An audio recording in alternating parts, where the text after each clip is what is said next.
Ya. ¿Qué tal? ¿Cómo están, doctores, doctoras? Buenas noches. Vamos a tratar de ver a la brevedad dos temas, que es teoría general del derecho de las obligaciones y en la segunda parte, contratos. A ver, siempre es importante recordar que en el derecho de obligaciones tenemos cuatro elementos fundamentales, ¿ya? El primero viene a ser el acreedor, que es esta persona jurídica, natural, que va a imponer las condiciones y quien se beneficia de la prestación. Y este acreedor tiene que cumplir también ciertas actividades diligentes, como es cuestionar u observar cuando el deudor no cumple de manera exacta con el contrato, con la prestación, y ser también un acreedor razonable y que actúe bajo el principio de la buena fe. Y por otro lado, el deudor, para muchos conocido como la parte débil, pero considero que no siempre es así, es la persona jurídico natural que tiene que cumplir una conducta, un deber de colaboración, y que esta conducta se llama prestación y que va a implicar que pueda realizar una prestación de dar un bien cierto. El ejemplo más sencillo lo tenemos en un contrato de compra-venta, cuando Pedro tiene que entregar la propiedad o suscribir la minuta o la escritura pública, o quizás el vendedor entregar la propiedad y el comprador pagar el precio de la compra-venta. Otro ejemplo sencillo podría estar representado en un contrato de comodato, el contrato de préstamo, cuando hay una obligación de dar un bien cierto, un bien determinado, o quizás también en un contrato de mutuo, cuando estamos frente a una prestación dineraria. Por otro lado, tenemos la prestación de hacer. La de hacer, el mejor ejemplo lo tenemos con el contrato de obra, que en su gran mayoría involucra una prestación de dar y hacer. En el contrato de obra, dependiendo del alcance del contrato, podemos tener una prestación física e intelectual. La física es, pues, obviamente la construcción, el esfuerzo físico con personal que uno contrata para que entregue un hotel, una cancha de fulbito. Y por otro lado, el aspecto intelectual va a estar relacionado al momento que uno elabora el expediente técnico o quizás la memoria descriptiva. Y también tenemos el contrato de locación de servicios. Mientras que en las prestaciones de no hacer, estas prestaciones prohibitivas, limitativas, la vamos a encontrar en las clásicas cláusulas: no competencia, no revelación de información, quizás una prohibición de contratar con una persona. Y el mejor ejemplo la vamos a poder encontrar con las famosas cláusulas de confidencialidad, que hay una reserva absoluta donde se le impone al deudor por parte del acreedor mantener en reserva información contable, financiera, etcétera, etcétera. Estas tres prestaciones de dar, hacer y no hacer eventualmente podrían estar presentes en un contrato o quizás no. De otro lado, también tenemos las obligaciones divisibles e indivisibles, que son súper sencillas de verificar, ¿no? Finalmente, para estar frente a la divisibilidad o indivisibilidad de manera muy sencilla, tenemos tres reglas o tres principios para darnos cuenta si realmente una prestación puede ser entregada en partes, en cuotas, en fracciones. Y la primera es la naturaleza de la prestación. Si compro un caballo de carrera, obviamente el caballo no puede ser entregado en 4 y en 5 partes, salvo que lo quiera para carne o para una parrillada, pero eventualmente no es posible que se entregue una prestación de manera divisible. La naturaleza misma del bien o de la prestación la convierte en indivisible, como también podría ser el cantar en un concierto. Nadie podría pensar que una actuación o cantar en un concierto pueda ser dividido en 10 o en 15 fracciones o partes o presentaciones.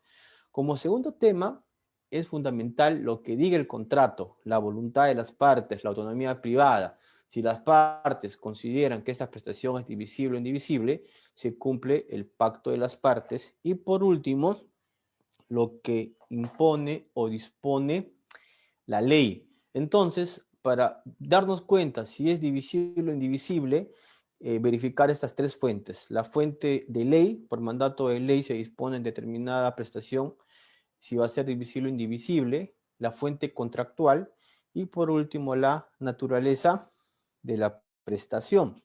Asimismo, tenemos las obligaciones mancomunadas y solidarias, que son muy usuales en la práctica judicial, en la práctica contractual, ¿no? Las mancomunadas son cuando las partes, si forman un consorcio empresarial o quizás alguna forma de asociación mediante la Ley General de Sociedades, cada uno va a aportar una fracción de la inversión y por ende del riesgo. Supongamos que nosotros 9 que estamos aquí en el aula, cada uno va a asumir un 10%. Y obviamente en el supuesto de que se incumple el contrato y la contraparte quiere interponer una demanda, al todos ser mancomunados, podríamos responder por la fracción, por el porcentaje de nuestra participación.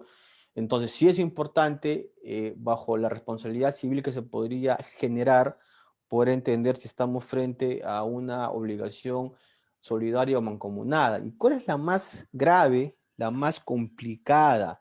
La responsabilidad solidaria, la misma que únicamente puede ser creada por acuerdo contractual o por mandato de ley. Y en la solidaridad, un ejemplo claro es el contrato de fianza. Roger se vuelve fiador de Pedro. Pedro es el deudor principal. Ante el impago de él, el banco o el acreedor puede cobrar a Roger el monto total de la deuda.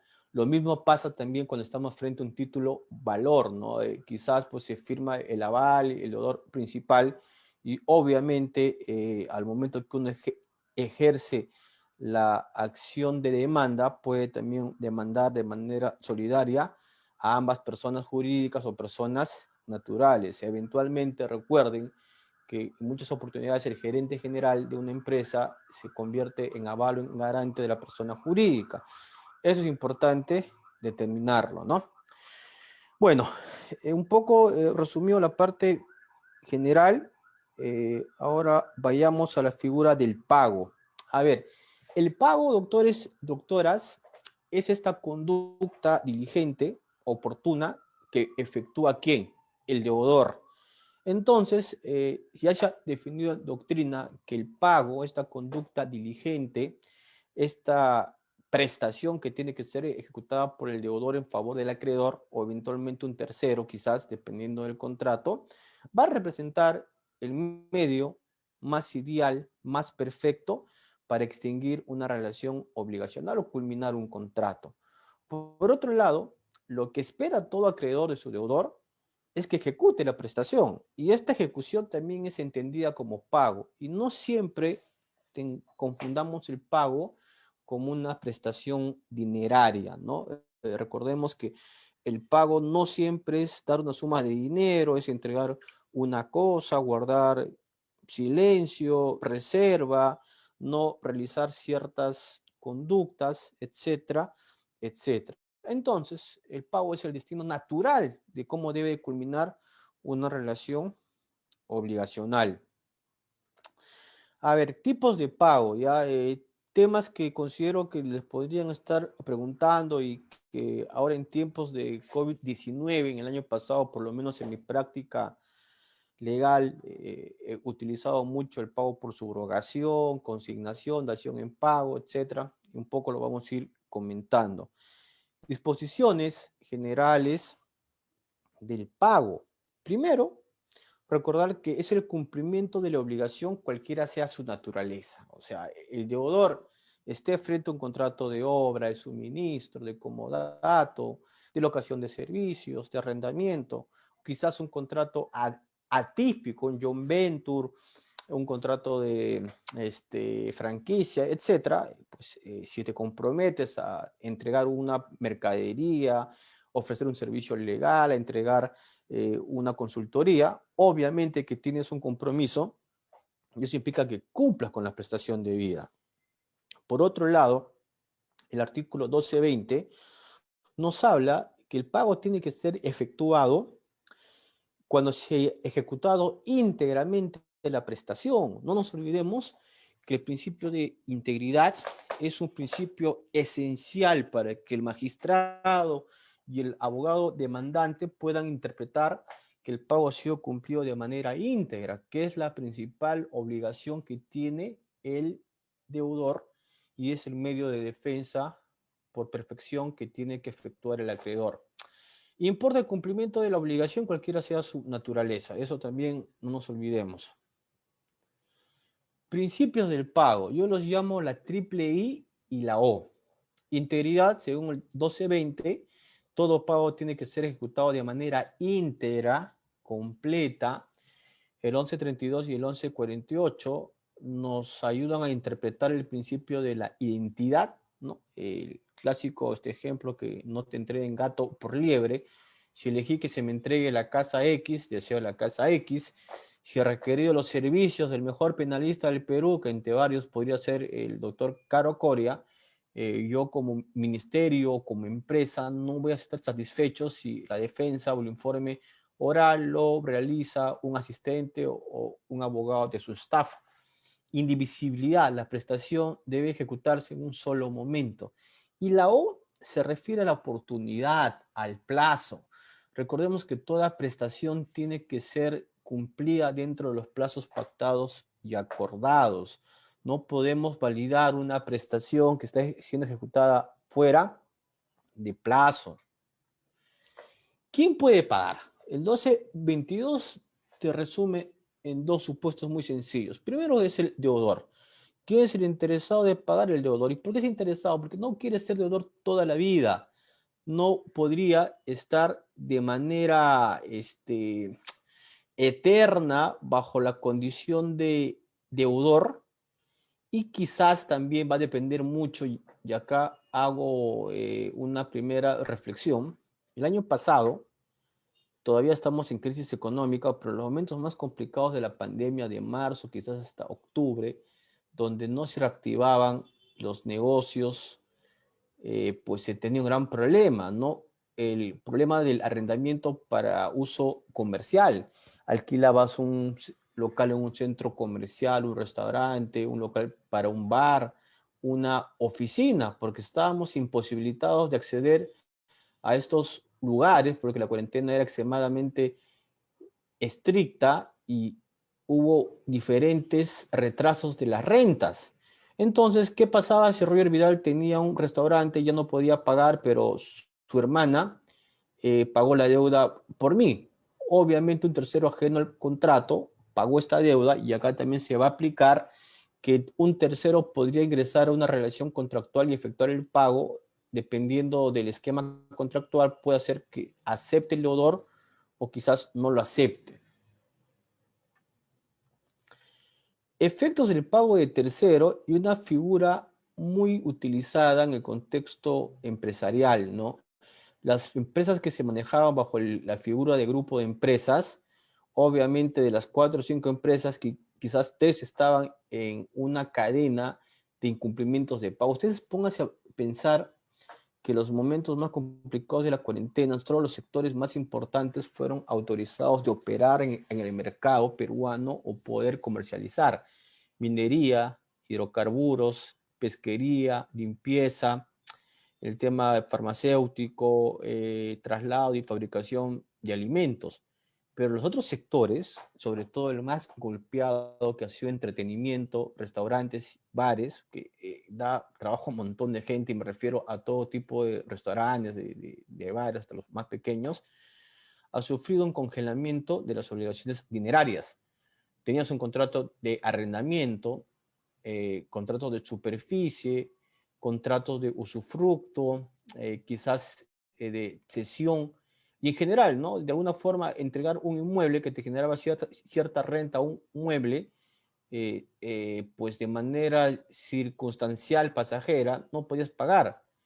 Y acá surge la figura de la subrogación, un tercero ajeno a la relación contractual ingresaba y pagaba la deuda por este tercero. Y ahí habría que ver también, pues, bajo qué tipo de condición, ¿no? Quizás un tercero que esté vinculado al negocio, un tercero que sea familiar, hijo, padre, hermano, pague cierta deuda y en realidad la subrogación también permite que un tercero pueda efectuar el pago. Y este deudor, si bien pues desaparece la primera relación con el primer acreedor, van a hacer una nueva relación obligacional donde simplemente se modifica la condición de acreedor. Bueno, acá es un esquema muy sencillo para darnos cuenta a quién pagar. Primero, designado por ley, ¿no? Si se tiene una deuda por pagar a favor de una masa hereditaria, ¿quiénes son los designados por ley para que reciban este pago? Los herederos. Tendría que verificar la partida registral. Segundo, al acreedor, con quien firmaste el contrato. Justo el día de hoy, de manera breve, tuve un tema en la oficina que suele pasar, ¿no? A ver, es una familia de Puno, un empresario que en Lima tiene varios negocios y tiene un predio frente a Gamarra por la Avenida México. Por temas que hasta ahorita desconozco y evidentemente por la confianza que uno tiene en la familia y esa confianza a veces es traicionada, el señor habría autorizado verbalmente a que alquilen un local comercial de él a una empresa y el hermano, sin tener poder alguno, firma un contrato de arrendamiento y esta empresa entra en posesión de este local comercial. Entonces hay un contrato para ellos válido y están pagando una renta. Fallece el propietario de este local comercial y pasa pues que, como es obvio, los hijos y el esposo ocupan el lugar del fallecido vía sucesión intestada. Y ellos se dan con la sorpresa que su papá tenía varias propiedades que no estaban siendo alquilados por la sucesión, sino que por los hermanos, ¿no? Y finalmente recordemos que en muchos negocios la informalidad es día a día. Entonces, armamos todo el tema y empezamos a nosotros a tocar puertas, mandar cartas y pedir a los deudores que pues se pongan a derecho, ¿no? Y uno de ellos, un correo, nos dicen, ¿saben qué? Usted no es mi acreedor es quien firmó el contrato de arrendamiento que yo tengo en mis manos. Y curiosamente, pues quien firma ese contrato no tiene facultades, no tiene poder y luego de 2 semanas de negociación, los posesionarios con un contrato no válido finalmente nos han reconocido como acreedores y hemos firmado un nuevo contrato de arrendamiento. Entonces, también es importante saber quién es nuestro acreedor, ¿no? Sobre todo en estos temas de derechos sucesorios que a veces podría ser complicado. Por otro lado, también tenemos la figura del contrato en favor de tercero. Fácilmente el acreedor podría disponer que se le entregue la casa, la propiedad, la prestación a favor de un tercero. Y por último, también entender si le corresponde efectuar el pago a un tercero. Usualmente estos esquemas se consideran en los contratos. Pago del incapaz, el 1227, ¿no? Eso también hay que toparlo con pinzas. Yo les voy a dar una visión general, ¿no? Pero sin embargo también hay que interpretarlo con la reforma que hubo del Código Civil sobre el tema de discapacidad y todo eso. Primero, se debe pagar siempre al representante legal, ¿no? Al tutor, al curador, luego al propio incapaz si es que está autorizado por el representante. Y si se paga al incapaz sin autorización del representante, el pago será válido si se prueba que le fue útil. Tema sumamente relevante y que tiene una incidencia procesal probatoria, ¿no? ¿Qué dicen los jueces, los árbitros? ¿Quién tiene la carga de la prueba de acreditar que cumplió con el pago dinerario, cumplió con la prestación? El deudor. Si estamos frente a pagos dinerarios, la prueba siempre corresponde a quien alega haberlo hecho. ¿Eso qué quiere decir? Si yo pagué la factura del contrato, debería de tener el depósito bancario, el voucher, la transferencia. Eso es importantísimo. Luego, se puede probar con cualquier medio, aunque el más idóneo es el recibo, el documento, ¿no? En actividad probatoria, quizás con una grabación podría acreditar el pago, pero a veces eso es más complicado, ¿no? Y yo en ese tema soy mucho más conservador o radical, como ustedes lo quieran ver, de que para que se diga que se ha hecho el pago, se requiere un medio probatorio contundente, material o físico. Si pagaste la deuda, tienes la transferencia bancaria, el cheque, el medio de pago. Si dijiste que entregaste 1 tonelada de pescados, enséñame las actas de recepción. Si dijiste que entregaste la obra dentro del plazo acordado en el contrato, en el calendario, tiene que haber un acta de recepción, un comité de recepción. Eso es fundamental, no es simplemente de palabrita que yo considero que he cumplido con el pago. El acreedor no entrega recibo al deudor, puede retener el pago si fuera temas dinerarios. Lugar del pago. Qué importante es fijar dónde se entrega la prestación, ¿no? ¿Qué pasaría si de China, pues me tienen que entregar 50 computadoras y se establece que el lugar de entrega va a ser la ciudad de Pucallpa? Pero en la ciudad de Pucallpa, cuando llega el camión, la dirección donde han solicitado que se entregue estas computadoras no es la correcta o simplemente está como no habida. Ahí surge pues este gran problema, ¿no? Qué importante es que si se pacta que el pago será efectuado en el domicilio del acreedor, fijar esto en una cláusula de manera muy contundente y evitar cualquier tipo de error, pero esto sobre todo quizás para prestaciones de dar un bien cierto, ¿no? Pero usualmente para pago de suma de dinero, pues es una interpretación un poco tonta, porque todo se paga en cuenta bancaria, ¿no? Y finalmente la mayor cantidad de obligaciones surge pues de estas obligaciones dinerarias, derivadas de un contrato de compra-venta, derivado de un contrato de suministro, un contrato de arrendamiento, etcétera. Plazo del pago son 3, ¿no? Convencional o contractual, obviamente se fija esto en el contrato. El plazo legal, que podría estar establecido por una norma, por ley, ¿no? O quizás para la generación de ciertos derechos o ciertos trámites. Y el plazo del pago establecido por un juez quizás se plantea en la pretensión, ¿no? Que dado que el contrato no regula un plazo de pago o una fecha, se ha fijado esto por un juzgador, pero también lo cual es bastante complicado porque personalmente yo no soy muy partidario de darle vocación interpretativa a un juez sobre lo que desconoce, qué es el contrato, cuál fue la finalidad, cuáles fueron los alcances y de qué forma el contrato se ejecutó.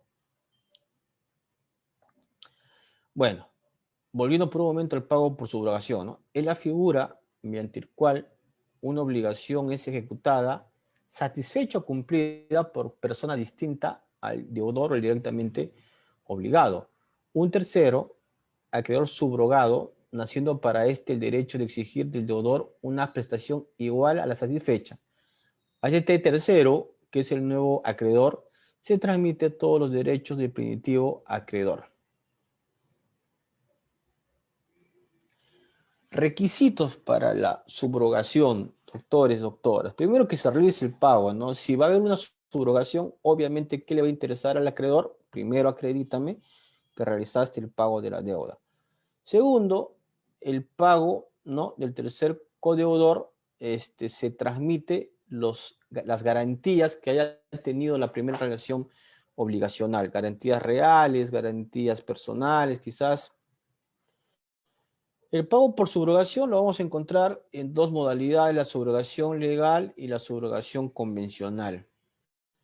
La subrogación legal nace por imperio de la ley, ¿no? Sin que intervenga la voluntad de los sujetos, automáticamente este pago se va a imponer. Y acá el mejor ejemplo es bajo un deudor solidario. Si firmé un contrato y hay una cláusula o condición solidaria, no tengo que estar pidiendo autorización a mi deudor, a mi codeudor para que yo pague la deuda.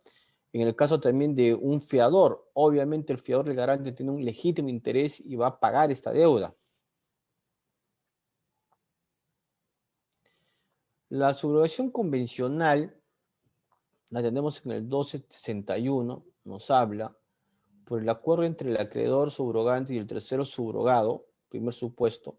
Segundo, por el acuerdo entre el tercero no interesado y el deudor, siguiente por el pago que efectúa el deudor con la prestación recibida en mutuo subrogante al mutuante. Acá es importante establecer, ¿no?, que la subrogación convencional, como su nombre lo indica, tiene que derivar de un acuerdo que exista entre el deudor, el acreedor y este tercero que va a ingresar a efectuar el pago. Bueno, solo para tener en cuenta, en las Profesor, ¿puedo temporadas... hacerle una pregunta? Sí, Disculpe. Sí, sí, doctor, doctora. ya, gracias, doctor. En el caso penal, se fija la reparación civil en forma solidaria. Quiere decir, pues, supongamos que sean dos sentenciados, condenados, ¿no? Si uno paga el íntegro, se te podría hacer que yo puedo repetir contra el, por Sí, la mitad menos contra el otro, es una aseguración legal, se podría decir que es una sí, aseguración legal, doctora. o es otro. A ver, Ahí, ahí opera la repetición que indica la subrogación. O sea, si bien uno de los co-denunciados o condenados paga, él tiene el derecho a repetir, pero tendría también que comunicarle, pues, ¿no? Con una carta que él pagó y que a partir de la fecha él se vuelve se convierte en su acreedor. perfecto. Eso es una aseguración legal, digamos, ¿no? Claro, subrogación legal. Buen Ok. ejemplo.